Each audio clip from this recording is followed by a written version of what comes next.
The Toronto Raptors continue to make moves, as after the craziest deadline in NBA history, the Raptors have a new look team, and they made an impactful decision in terms of keeping a roster spot open for the end of the year. So we'll discuss that, including a major update on Brandon Ingram and the latest in regards to his whole injury situation, because of course the Toronto Raptors have been losing games over the course of the season. It has not been a surprise. You can look at the standings. They are one of the bottom teams in the entire NBA, and this is of course by design in order to maximize the chances at getting a top star, so this team can go all out next season and try to make a push back into that playoff contention. But Brandon Ingram getting inserted to this team concerned a lot of Toronto Raptors fans, of course, because he is an amazing basketball player and could mess up everything that's going on. But now we do have some updates in regards to his entire injury situation, and he might be out a lot longer than we expected. So lots of stuff to break down in this video. But before we do, folks, again, you guys have been crushing it, hitting that subscribe button. We are very, very close to 37,000 subscribers. And I know there's a bunch of new people watching these vids with the whole trade deadline, with the influx of new viewers from the Brandon Ingram trade. So make sure if you guys haven't hit the subscribe button just yet, you hit that sub button. But let's dive into the news. Let's dive into madness. The first thing we're taking a look at is the Toronto Raptors making another move. And this is something that also came out yesterday, but it wasn't as widely reported. It wasn't as widely discussed as we saw a lot of the other moves made by the Toronto Raptors. And it has a pretty significant impact in terms of the flexibility that the Raptors have to close out this season. So this is, of course, Orlando Robinson, who was signed to a two-way contract per the Raptors Instagram. Again, I missed this from all the reporters. Maybe that's just me, getting too overwhelmed with all the reports, the news, and everything that's been going down. But Orlando Robinson is officially back. He's back with this team. He was on multiple 10-day contracts, and we figured he'd be back with this team. This wasn't a surprise, but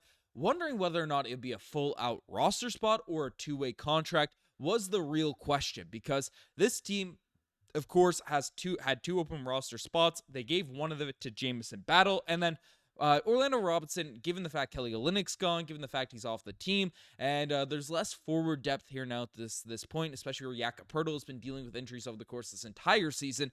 Orlando Robinson just makes a ton of sense being out here on this group. I mean, basically this season averaging 3 points per game, 2.2 rebounds, limited run, but he's a size.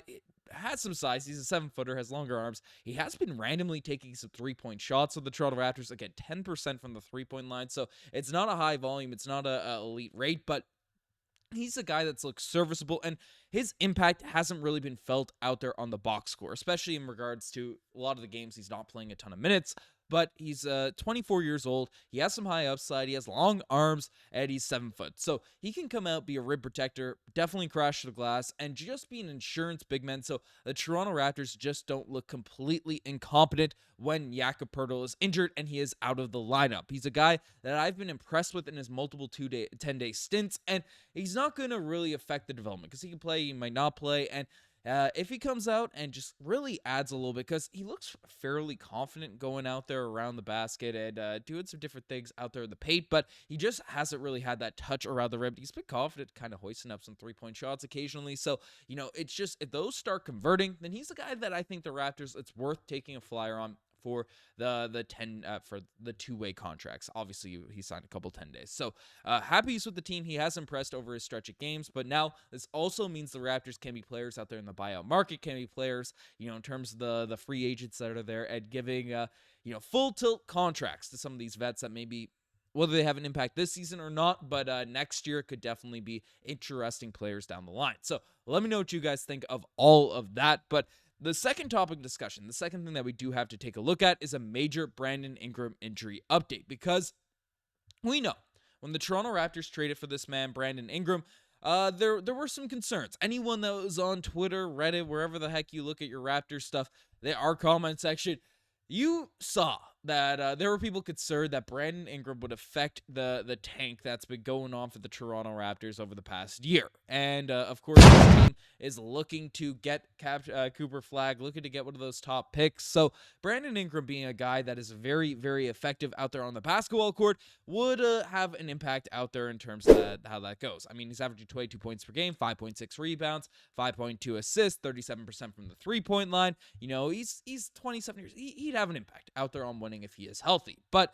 we do have some updates right now in regards to his whole injury situation, as Michael Grange came out and said that at 16-36, Toronto has the league's 5th worst record and is quite happy about it, as they imagine a future with a top 5 pick in what is considered a strong 2025 NBA draft. There's a good chance Ingram, who's been out since December 7th, will, with a high ankle sprain, does not play for a month or even longer. So not only are we have a few weeks with Brandon Ingram or stuff like this here, we're talking months, we're talking longer, that Brandon Ingram could be out of the lineup. And of course, we want a stretch where we could see Brandon Ingram play with Scottie Barnes, with Immanuel Quickley, with Barrett, to see what we have in this group with Jakob Poeltl.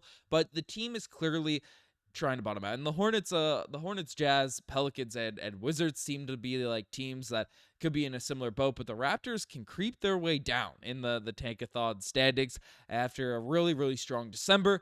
Maximize their lottery pick odds, basically really maximize the chances that they get one of those top 5 picks, because the lower down you are, the further you could drop out there in these NBA draft lottery standings. But the Raptors, without Brandon Ingram out there in the mix, of course, Jakob Poeltl in and out of the lineup, Barrett now in and out of the lineup, it's very likely that this team is going to be able to lose a ton of games to close off this year. And more importantly, is this squad is going to be able to get a good hard look at the young guys that are out here on this team. I mean, Jamal Shead has brought it up.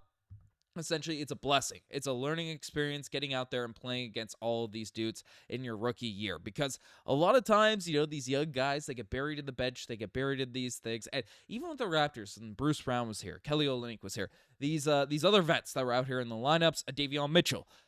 This team, there's minutes that had to be shared around, because, of course, Bruce Brown, Kelly Olynyk, Davion Mitchell deserve minutes when they're actually out there on the basketball court, but Shed, Mobo, Jameson Battle, right? All these guys that are young, Jacoby Walter, that might not affect winning as much as these other vets that were out here on the Raptors group, clearly, as we saw over the month of December. But these guys were clearly, showing signs, showing inklings of really being extremely high upside basketball players. So Masai now gets to take a good hard look at these youngings without, the vets kind of sliding in, getting these minutes, getting this run. And Brandon Ingram is not going to be, a factor, at least early on. And during the close of the season, I'm sure we'll see a lot of Ingram, Scottie, and this team trying to gel, trying to build up some chemistry to build into next year. We will see also, keep you updated on all the latest news in regards to his contract extension. But it looks like from everything Masai, Bobby, Brandon Ingram has said himself that these guys Brandon Ingram will likely be here for a very, very long time. So very, very exciting stuff happening for this Raptors group. Again, if you guys want to stay up to date with everything going on with this Toronto Raptors team, make sure you guys hit that subscribe button. Anyways, you guys are the best. I'm signing out. Cheers.